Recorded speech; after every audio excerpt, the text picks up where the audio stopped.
grand plaisir de vous recevoir sur ces plateaux en ces débuts de l'année 2026. Bonsoir, bienvenue Lionel Kenny. Bonsoir Prince Nestor Tita, meilleurs vœux et bonne année 2026. Merci. Alors avec vous, on prend ce titre que vous avez sélectionné. Le général Sylvain Ekenge rejoint d'autres prisonniers à la prison d'Ndolo. C'est écrit par Efoire. Voilà, effectivement, c'est un titre du quotidien Le Phare qui atteste que le général-major Sylvain Ekenge et Fomien rejoint d'autres officiers de forces armées de l'RDC à la prison militaire de Ndolo. En attendant, oui, Prince Nestor, en attendant, car son cas relève de propos déplacés sur une communauté à laquelle il n'appartient pas. Ce cas est différent de ceux de ses compagnons d'armes, précise ce journal. Selon une source proche de sa famille, au lendemain de sa sortie médiatique controversée sur la RTNC, qui a jeté le pavé dans la mare, le général-major Sylvain Ekenge, porte-parole des FARDC, avait été convoqué à l'état-major général pour recevoir en main propre la notification de sa suspension. Obéissant, souligne l'auteur de l'article, à sa hiérarchie, il s'y est rendu.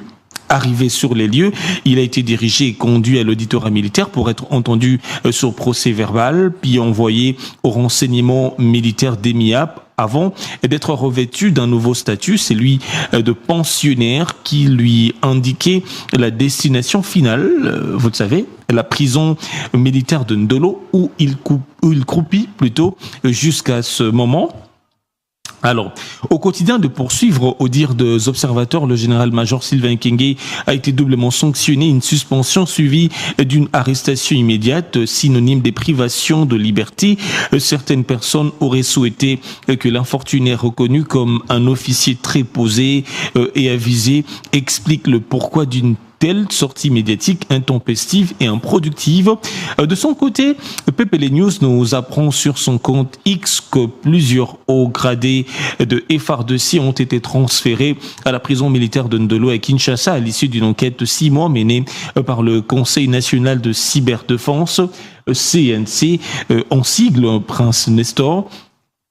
Selon les autorités, des éléments jugés irréfutables auraient été réunis contre les personnes mises en cause. Parmi les officiers concernés figurent notamment de généraux et officiers supérieurs, ainsi que d'autres militaires et civils. Une autre précision de taille, je vais ajouter, Prince Nestor, les personnes concernées sont présumées innocentes et placées en détention préventive en attendant l'ouverture des audiences devant les juridictions. Même sujet abordé par l'agence congolaise de presse qui renseigne que le processus de nettoyage au sein de forces armées et de la République démocratique du Congo et FARDC se poursuit dans la discrétion d'un véritable feuilleton judiciaire.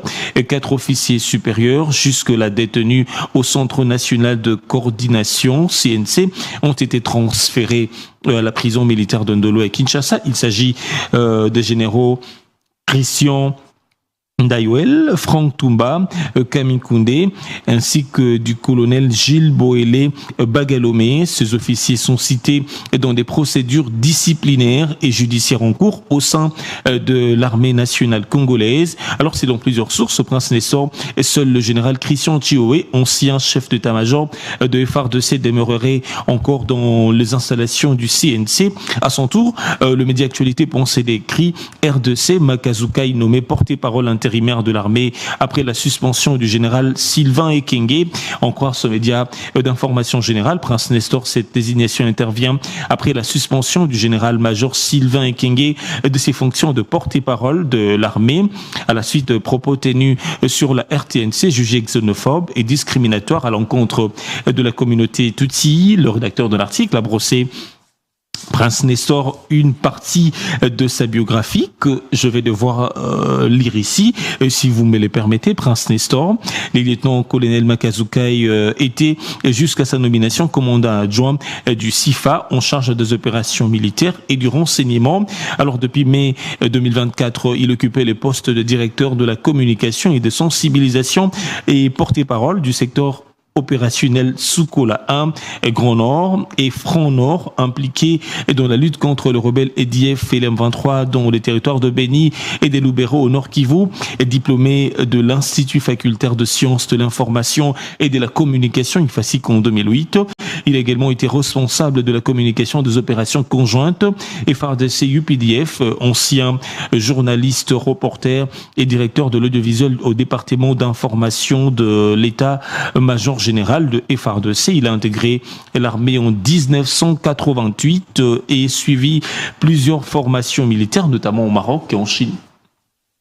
C'est tout pour ce soir, Voilà, Lionel. c'est tout pour ce soir. C'était une ronde de journaux essentiellement concentrée sur ce qui se passe du côté des forces armées et de la République démocratique du Congo. Merci Lionel, on se retrouve demain. Merci Prince Nestor. C'est la fin de ce journal, merci à vous d'avoir suivi. Bonne suite de programme sur nos